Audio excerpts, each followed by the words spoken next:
আমি যে নবী দাবি করি আমার কথা কোরআনে আছে, নাউযুবিল্লাহ একটু বলেন না। ইয়াতি মিন বাদি ইসমুহু আহমদ, আমার পরে একজন ব্যক্তি আসবে যার নাম হবে আহমদ। সেই আহমদ হইলাম আমি, গোলাম আহমদ কাদিয়ানী। আমার কথা কোরআন শরীফে আছে, নাউযুবিল্লাহ মিন যালিক।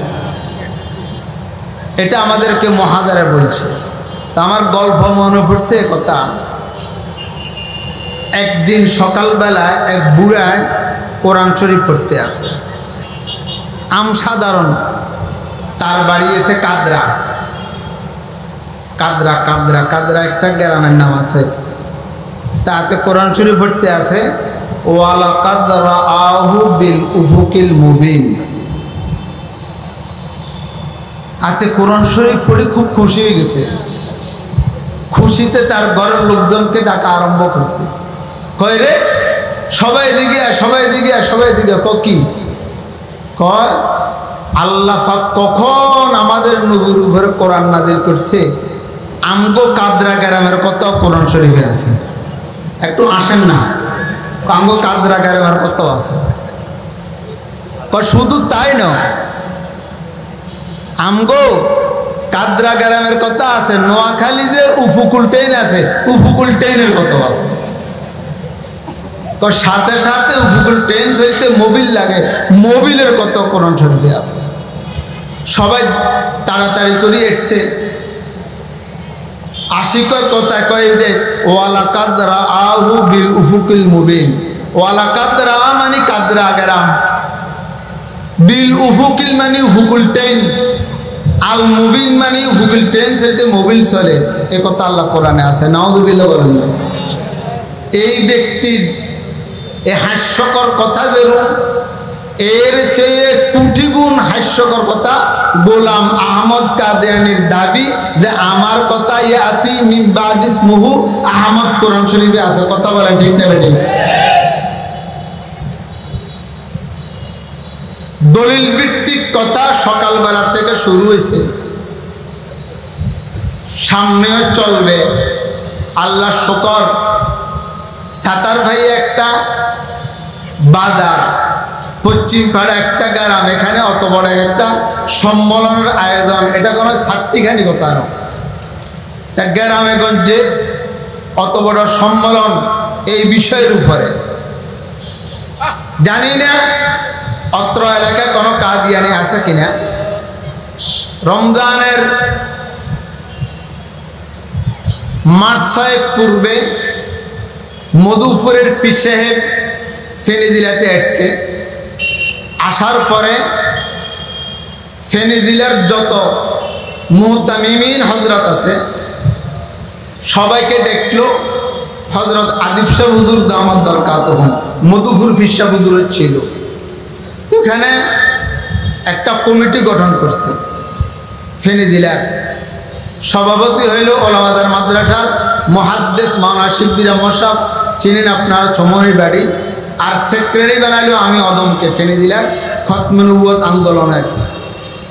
তা আমরা ফেনী জামিয়াতে যতজনকে দিয়ে কমিটি গঠন করলো, আমরা সবাই বসছি একদিন ফেনী জামিয়াতে। ফেনীতে সোনাগাজী থানার একটা বাজার আছে, কুঠির হাট বাজার। কুঠির হাট বাজারের পাশে একটা বাড়ি পুরা কাদিয়ানি হয়ে গেছে। শুধু একজন দুজন লোক কাদিয়ানি হয় নাই। ফাজিলপুর একটা গ্রামের ভিতরে 7-8টা বাড়ি কাদিয়ানি হয়ে গেছে। তা আমরা যখন বৈঠকে বসলাম, এভাবে মাহফিল আমরা করলাম, সম্মেলন করলাম। এই সম্মেলনে তারা আসে না, তারা আমাদের বয়ান শুনেও না। তো আমরা সম্মেলন করলাম, মাহফিল করলাম। যারা কাদিয়ানী তারা তো আমাদের মাহফিলে আসে না, শোনে না, কী লাভ হবে? তো আমরা পরামর্শ করি, আমার ওস্তাদ মুফতি আহমদুল্লাহ সাহেব সহ আমরা কুঠিরাট ওই বাড়িওয়ালাদেরকে দাওয়াত দিয়ে একদিন কুঠিরাট আমরা জমা হচ্ছি। একজন লোকও আসে না বাড়ির থেকে, ওরাও দিন ফালাই গেছে। আলহামদুলিল্লাহ বলেন না। এরপরে আমরা একদিন প্রোগ্রাম করছি ফাজিলপুর যাব, যেই গ্রামে তারা একটা অবস্থান করছে, যাওয়ার আমরা প্রোগ্রাম করছি, কিন্তু প্রশাসনিক কারণে আমাদেরকে বাধা দিছে। এটা আজকে কালকের কথা নয়, বাংলাদেশের আনাচে কানাচে গ্রামে গঞ্জে। আমি যখন ওয়াসিফপুর মাদ্রাসায় ছিলাম, আমি 7 বছর ওয়াসিফপুর মাদ্রাসায় ছিলাম। অম্বরনগর বোর্ড অফিস সংলগ্ন বাড়ি, মোর্শেদ বিএসসি তার নাম, হোমিও ডাক্তার, স্কুলের শিক্ষক, সে কাদিয়ানী হয়ে গেছে। আমি উত্তর অম্বরনগর বিদিবাড়ি মসজিদের ইমামতি করি, যেখানে আমার পূর্বে খুরশিদ আলম কাজিমি সাহেব কয়েক জুমা পড়াইছে। উনি 1 বছর ওয়াসিফপুর মাদ্রাসায় শিক্ষকতা করছে, 2 বছরও আমি সহায়তা, 2 বছরের পর ওই ঢাকা চলে গেছে। তা আমার এক মুয়াজ্জিন প্রত্যেক দিন এশার নামাজের পরে কোথায় চলে যায়, ফজরের আগে দিয়ে আসে সাইকেল চালায়। তা আমি জিজ্ঞেস করলাম, মুয়াজ্জিন সাহেব শীতকালে রাতের অন্ধকারে করে যান? হুজুর বাড়িতে সমস্যা, এই জন্য প্রতিদিন বাড়িতে যেতে হয়।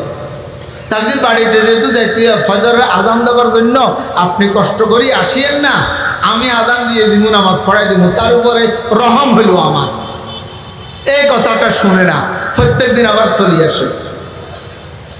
কি রে, প্রতিদিন এশার পরে যায়, ফজরের আগে দিয়ে চলে আসে। আমার একটু সন্দেহ হলো। আমি মানুষ ছোট, যে কোনো জিনিস তাকিকরণ ছাড়া সামনে বাড়াই না। পরে তার পিছনে পিছনে লোক পাড়ায় আমাদের কোনাই যায় দূরের থেকে। ওই মুসা আলাইহিস সালামের পানি ফালাইছে মায়, বোনেরে বলছে দূরে দূরে তুই লতি তালাশ করবি, জিনুক তালাশ করবি, শামুক তালাশ করবি, মানুষের জন্য বুঝে তুই ফরা দিতে আস। আমিও দূর থেকে লোক পাঠাইছি, এই মুয়াজ্জিন কোথায় যায় দেখবি। এর যায় ওই মোর্শেদ বিসির বাড়িতে, রাত্রে যাইয়া মিটিং করে ফজরের আজান আগে দিয়ে বাইরে চলে আসে। 3 দিন তাকিদ করার পরে আমি আমার মুসল্লিদেরকে বললাম, আপনাদের মুয়াজ্জিন কাদিয়ানী গ্রুপের সদস্য। তা আমার এক মুসল্লি ছিল হাজি আবুল কালাম কালামিয়া, তো মারা গেছে, আল্লাহ বেহেশত নসিব করো, আমিন বলেন। কোন মুয়াজ্জিন থাকতে পারে না, আতের দোষ, আতের দোষ, আতের দোষ। আমি বলছি কথা বাড়াই না, আমি যেটা বলছি এটার। এরপর আব্দুর রব চেয়ারম্যান ছিল, মারা গেছে। খুরশিদ বিএসসি ছিল, হাই স্কুলের বিএসসি। আমার মসজিদের সেক্রেটারি কাশীপুরের শরীয়তুল্লাহ মাস্টার এখনও আছে, তাহকিক করেন। আমি বলছি তাহকিক করা কথা না, সমিতির বাজার তাহকিক করা হবে। সে তো আমি কসম করে বলতে পারবো, আমি কাদিয়ানী গ্রুপ করি না, আমি কাদিয়ানী বাড়িতে যাই না। আমি এটা মজবুত করার জন্য উপর থেকে খবর নিলাম, সে সদস্য হয়েছে। যারা কাদিয়ানী গ্রুপের সদস্য হবে, 2 রানের যে কোনো 1 রানের গোড়ায় তারা একটা সিল মারি দেয়, সিলটা মৃত্যু পর্যন্ত থাকে। আহমদিয়া মুসলিম জামাত তাদের সিলের মধ্যে লেখা থাকে, নাউজুবিল্লাহ বলেন। আমি তাহকিক করছি, তাকেও সিলটা দেওয়া হয়েছে। আমি কইছি প্রকাশ করব সমিতির বাজার। এখান থেকে আপনারা অনেকেই জানেন সমিতির বাজার আসর নামাজের পরে কমপক্ষে 500-1000 মানুষ জমা হয়েছে। আমি কইছি তাকে লেংডা করেন, পুরো উলঙ্গ করিয়ে না, তার ফাইজমা খুলেন। সে যে আহমদিয়া মুসলিম জামাতের সদস্য, এটা তাহকিক এখন প্রকাশ হবে। সবাই বলে হুজুর লেংডা করবেন, আমি যে লেংডা করুন। তা আমার হকটি ছিল তো মুসল্লিরা উলঙ্গ করে দেখা যায়, তার রানের গোড়ের মধ্যে লেখা আছে আহমদিয়া মুসলিম জামাত। বলে নাউজুবিল্লাহ। মুয়াজ্জিনকে সাথে সাথে বিদায় করা হলো। এই মোর্শেদ বিএসসির বিরুদ্ধে যদি এখানে কেউ তাকে হাত উঠাবেন, আমি অদম। তখন সেই Kashipur high school, Kajirat high school, Kajirat Madrasa, Wasifpur Madrasa, এলাকার যত সরকারি বেসরকারি স্কুল আছে, কলেজ আছে, সবগুলোর লোক যোগাযোগ করি। সেই বোর্ড অফিসে খুরশিদ কাজমিকে ঢাকার থেকে আনছি, ফেনী আলিয়ার মুহাদ্দিস ইব্রাহিম সাহেবকে আনি, হাজার হাজার মানুষকে নিয়ে সমাগম করে সেই মসজিদ বিএসসিকে কুলাঙ্গার ঘোষণা করে, কুখ্যাত ঘোষণা করে, তাদেরকে কাফের ঘোষণা করে বাড়ির থেকে তাড়ানো করেছে। বলেন আলহামদুলিল্লাহ। এর পক্ষে কেউ আছে আসেননি হাত তুলেন তো। কেউ এই বয়ানে ছিলেন আপনি? ও এই হুজুর ছিল, আরে মুরব্বী ছিল, ওই ওই আরে মুরব্বী ছিল, আরেকজন আছে, এরা কয়েকজন ছিল। এটা কম সময়ের ঘটনা, 596 ঘটনা। এটা আজকে কালকের কথা না। ঘরে ঘরে, বাড়িতে বাড়িতে আজকে কাদিয়ানি ঢুকে গেছে। আমাদেরকে সোচ্চার হতে হবে। শুধু ময়দানে বয়ানের মাধ্যমে, সম্মানের মাধ্যমে জানা হবে, কিন্তু তাদেরকে যেখানে তারা স্কিল চালাচ্ছে, যেখানে তারা কাজ করতেছে, ওদের কাজের উপর আক্রমণ করতে হবে, তাদেরকে বাধা দিতে হবে। উদউ ইলা সাবিল রাব্বিকা বিল হিকমাতি ওয়াল মাউইযাতিল হাসানা। হিকমত শব্দের এক অর্থ, এক তাফসীর, বাতিল যেভাবে আসবে তোমাকে ওভাবে প্রতিহত করতে হবে, হিকমতের এক অর্থ। আজকে যত জায়গায় কাদিয়ানি কাজ করতেছে, আজকে উত্তরবঙ্গে হাজার হাজার গ্রাম, লক্ষ লক্ষ মানুষ কাদিয়ানি হয়ে গেছে, আমাদের কোনো ব্যথা নাই।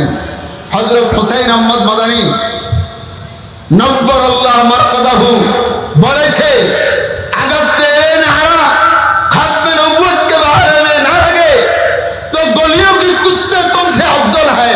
তোমার যদি নারে তাকবীরের ধ্বনি কাদিয়ানির বিরুদ্ধে, খতম নবুওয়াতের পক্ষে যদি তোমার নারে তাকবীর না ওঠে, তাহলে গলির কুত্তা তোমার থেকে উত্তম। তুমি কি করি মুহাম্মদুর রাসূলুল্লাহ সাল্লাল্লাহু আলাইহি ওয়াসাল্লামের উম্মত দাবি করেছে। নবী কি হুব্বে সে হুব্বে खुदा है, नबी की हुब्बे से हुब्बे खुदा है, नबी से कब खुदा जुदा है, कुलिन कुंतुम तुहिब्बुन अल्लाह गवाह है। এখানে উলামায়ে কেরামের মজলিস, বড়দের মজলিস। আমাদেরকে এখন থেকে সোচ্চার হয়ে আমাদেরকে যেখানে কাদিয়ানের কাজ করতেছে ওইখানে গিয়ে আমাদেরকে আক্রমণ করতে হবে। হযরত হাকিমুল উম্মত মুজাদ্দিদ মিল্লাত আশরাফ আলী থানভী রাহমাতুল্লাহ আলাইহি মালফুজাতের মধ্যে লিখেছে, এক ব্যক্তি হজ করে এসেছে। সে ব্যক্তি সবসময় বলে আমি আশিক রাসূল। আমাদের দেশে কিছু 12 রবিউল আউয়াল আসলে আশিক রাসূল দাবি করে, আর কেউ আছে বাস্তবে আশিক রাসূল যারা হক্কানি উলামায়ে কেরাম, আর কেউ আছে কাগজে কলমে পোস্টারে মাইকে আশিক রাসূলের দাবি করে। আছে না নাই? এই ব্যক্তির নামে হয়েছে আশিক রাসূল। হজ করে এসেছে, ঘরে এখনো ঢুকে নাই। ঘরে ঢুকার আগে স্ত্রী বলতেছে, তুমি আশিক রাসূলের দাবি করো, তুমি মিথ্যুক আশিক রাসূল। তোমার মতো আশিক রাসূলকে নবী দেখতে পারে না। শুনো নাই অমুক গ্রামের আব্দুল হক নামে এক ব্যক্তি নবুয়ত দাবি করেছে, আর তুমি আশিক রাসূলের দাবি করি হজ করে এসছো, নবীর রওজায় সালাম দিয়ে এসছো, বলে সত্য নাকি? বলে আমি বলতেছি সত্য করো না, তাহকিক করো। সে বলে কার থেকে তাহকিক করবো? বলে তাহকিক করো মসজিদের ইমাম থেকে। বলে তাহকিক করো আমার শ্বশুর থেকে, তোমার আব্বাজান থেকে। তাহকিক করলো, আব্বাজান আপনাদের পুত্রবধূ বলতেছে অমুক নবুয়তের দাবি করছে, নবী দাবি করছে, সত্য কিনা? বলে সত্য। বলে ইমাম সাহেবকে জিজ্ঞেস করো, সত্য। বলে আমার কুড়াইটা দাও, আমার কুড়াল দাও। কুড়াল বুঝেননি? কুড়াল গাছ কাটাতে কুড়াল বুঝেন না? কুড়ালটা কাঁদে রয়েছে। আব্দুল হকের বাড়ির দরজা যায়, বলে দরজা খোলো, দরজা খোলো। বলে তুমি নাকি নবুয়তের দাবি করেছ? বলে শুনো না কেন দাবি করছি? বলে শুনো টুনো নাই, নবুয়তের দাবি করছো, আবার শুনবো কি? সাথে সাথে কুড়াল দিয়ে তাকে 2 খণ্ড করে দিছে। আলহামদুলিল্লাহ। এরপরে সে ব্যক্তি নিজে বাহস জ্ঞান লইয়া থানা যাইয়া বলে আমি অমুক্ত হত্যা করে এসেছি, আমাকে অ্যারেস্ট করেন। ওসি সাহেব বলে আমি মুসলমান, আমিও খতম নবুয়তের আকীদা বিশ্বাস করি, যদিও হিন্দুস্তান অমুসলিমদের রাষ্ট্র, আমি মুসলমান ওসি, আমি তোমাকে অ্যারেস্ট করি। নবীর দরবারে কিভাবে জবাব দেব? তুমি এসপির কাছে যাও, তুমি আরম পরে যাও, আমি তোমাকে অ্যারেস্ট করবো না। সে ব্যক্তি যাইয়া এসপিকে বলল, সে ব্যক্তি যাইয়া ডিসিকে বলল আমি অমুককে হত্যা করে এসছি। বলে তোমার মাথা খারাপ হয়েছে? কোন ব্যক্তি কাউকে হত্যা করি এভাবে বলে? বলে আমাকে অ্যারেস্ট করেন, আমি হত্যা করে এসছি। এ আমার কুড়েল সাক্ষী, রক্ত লাগানো আছে, তাকে অ্যারেস্ট করছে। তাকে শিখে দিছে উকিলে, তোমাকে যখন হাজিরা উঠানো হবে তুমি বলবা যে আমি যখন হত্যা করেছি তখন আমার হুঁশ ছিল না, আমি বেহুঁশ ছিলাম। একথা যদি তুমি বলতে পারো তাহলে তুমি নির্দোষ খালাস হয়ে যাবে। তো বলে ঠিক আছে, আপনার কথা আপনি বলেছেন, আমার কথা আমি বলবো। যখন হাকিম সাহেব জিজ্ঞেস করছে তুমি কেন হত্যা করেছ, তোমার কি হুঁশ ছিল? বলে হুঁশে হত্যা করেছি, পুরোপুরি হুঁশ ছিল। আমার নবীর খতমে নবুয়তের আকীদার উপরে আক্রমণ করেছে, সে নবুয়ত দাবি করেছে, আমি হুঁশ সহকারে তাকে হত্যা করেছি।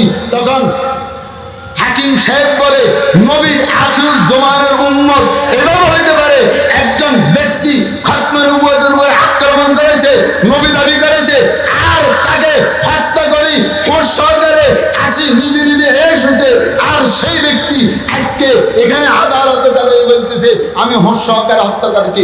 এদেরকে বলা হয় মুহাম্মদ রাসূলুল্লাহ সাল্লাল্লাহু আলাইহি ওয়াসাল্লামের প্রকৃত উম্মত। কথা বলেন না ঠিক না ঠিক? আমরাও নবীর আশেকে বহুত বেশ কম আছে আমাদের।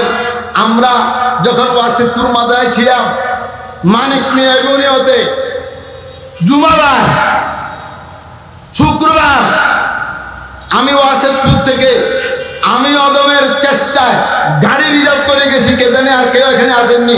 মানিক মিয়া যখন চরমুনের পিসা বুজুর ছিল, খতিব ওবায়দুল হক সাহেব ছিল, যেখানে শাইখুল হাদিস আজিজুল হক সাহেব ছিল, যেখানে বাংলাদেশের শীর্ষস্থানীয় এমন কোন মুরব্বী ছিল না যেখানে ওই দিন ছিল না ওই ময়দানে জুমার দিন ওখানে ইমামতি হয়েছে। এরপরে এগুনের মধ্যে মধ্যখান্তি বাদ দিয়ে দিয়েছে, অত বড় সমাবেশ কেউ করতে পারে নাই।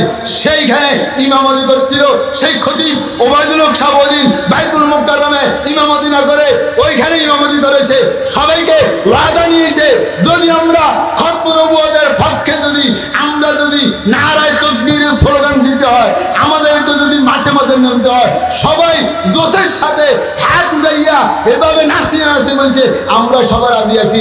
আমরাও ওখানে বলছিলাম, আমরা আবার ঘরে বসে গেছি। পাকিস্তানে 10,000 উলামায়ে কেরামকে রক্ত দিতে হয়েছে, তারপরে খতমে নবুয়তের আকীদাকে সাবেত করিয়া পাকিস্তানে কাদিয়ানীদেরকে কাফের ফতোয়া দিয়েছে। আমাদের প্রধানমন্ত্রী বলে সৃষ্টি একটা তরিকা, নেজামি একটা তরিকা, সহরবর্দী একটা তরিকা, কাদিয়ানী একটা তরিকা, সমস্যা কি? নাউযুবিল্লাহ বলেন, এটা বুঝি তরিকা কেন? কনা কাদেরিয়া কনা কাদিয়ানী, দেখছেন নি কারবার আমাদের দেশের অবস্থা। আমাদেরকে শুধু গ্রামগঞ্জে নয়, আমরা যারা বড়রা আছি তাদের জেহানে দেওয়াও দরকার, বুঝানো দরকার কাদিয়ানী আকীদা কাকে বলে। শুধু যদি লোহা দিতেন পারেন যে আমাদের নবীকে নবী মানে না, শেষ নবী শেষ নবী, অত কথা বলার দরকার নেই। আমাদের নবীকে শেষ নবী মানে না, মানে নবী মানে না, নাউযুবিল্লাহ। আমাদের নবী তো শেষ নবী, মানতে হলে শেষ নবীর আকীদা সহ মানতে হবে। নবী মানলাম, শেষ নবী মানলাম না, এটার নাম নবী মানানো। আমাদের নবীকে মানতে হবে খতমে নবুয়তের আকীদা সহ। আমরা ছোটরা গ্রামগঞ্জে কাজ করব, আমাদের বড়রা যারা আছে তারা রাষ্ট্রীয় পর্যায়ে কাজ করবে ইনশাআল্লাহ। বাংলার জমিনে কাদিয়ানীদেরকে কাফের ফতোয়া দিতে বাধ্য হবে। কথা বলেন ঠিক না? ভাই আমি ছোট মানুষ, কথা বলি বিভিন্ন প্রোগ্রামে। এই প্রোগ্রাম তো হয়েছে ভিন্ন ধরনের একটা প্রোগ্রাম, যা হয়েছে অগোছালো হয়েছে, বড়রা শ্রদ্ধা দিবে। আমার সর্বশেষ কথা, তালেব ইলম ভাইরা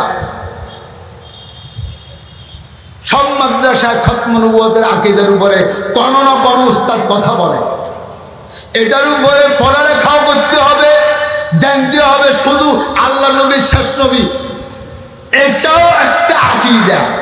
এই আকীদা কেরুম ফরজ, নামাজ 5 বার ফরজ, যাকাত ফরজ, হজ ফরজ, যেভাবে ফরজ কালিমা লা ইলাহা ইল্লাল্লাহর আকীদা যেভাবে ফরজ, আকীদায়ে খতমে নবুয়ত তেমনি ভাবে ফরজ। কথা কয় না, এটা কোরআনের আয়াত না? কোরআনের একটা আয়াত যদি কোনো ব্যক্তি অস্বীকার করে তার কি ঈমান থাকবে? তাহলে আমাদেরকে আকীদায়ে খতমে নবুয়তের উপরে পড়ালেখা করতে হবে, জানতে হবে, শুনতে হবে, এবং কোথাও যদি এই বাজে আকীদার লোক থাকে তাদের তাদেরকে আমরা বুঝাইতে হবে, বুঝাইয়া তারা বুঝাইয়া লক্ষ লক্ষ টাকা খরচ করিয়া তাদেরকে কাদিয়ানি বানাচ্ছে। আমরাও তাদের পিছনে যে যেভাবে পারি তাদেরকে বুঝাইয়া খতমে নবুয়তের আকীদার দিকে আনার জন্য আমরা যত্নবান হইতে হবে, সচেষ্ট হইতে হবে। না হয় আমাদের বাংলাদেশে অচিরেই তারা এভাবে গজাইয়া পড়বে, আর এভাবে সম্মেলনও করা যাবে না। জানেন কিনা জানি না, রমজানের আগে আকীদায় খতমে নবুয়তের আকীদাকে বাদ দিয়া তারা সম্মেলন করার জন্য হাজার হাজার টাকা দিয়ে, লক্ষ লক্ষ টাকা দিয়ে লোক নেওয়ার জন্য তৈরি হয়ে গেছে, কোনো কারণে করতে পারে নাই, আলহামদুলিল্লাহ।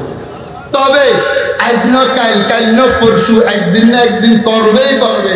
তারা যেভাবে গোজাইয়া গেছে, আমাদেরকে প্রত্যেককে গ্রামে গঞ্জের থেকে ইমাম সাহেবেরা মুসল্লিদেরকে শুধু নামাজ রোজার ওয়াজ না করি, শুধু 6 রোজার ওয়াজ না করি, আকীদায় খতমে নবুয়তের উপরও বয়ান করব, উসুল ভিত্তিক তাত্ত্বিক আলোচনা, দলিল ভিত্তিক। শুধু আমার নবী শেষ নবী একথা বলে দিলে হবে না, দলিল ভিত্তিক কথা বললে ইনশাআল্লাহ বুঝের রোগ এখনো গ্রামগঞ্জেও আছে, শহরে যেভাবে আছে গ্রামগঞ্জের লোক আরো ফোন দিতেছি, ভালো মতো বুঝবে।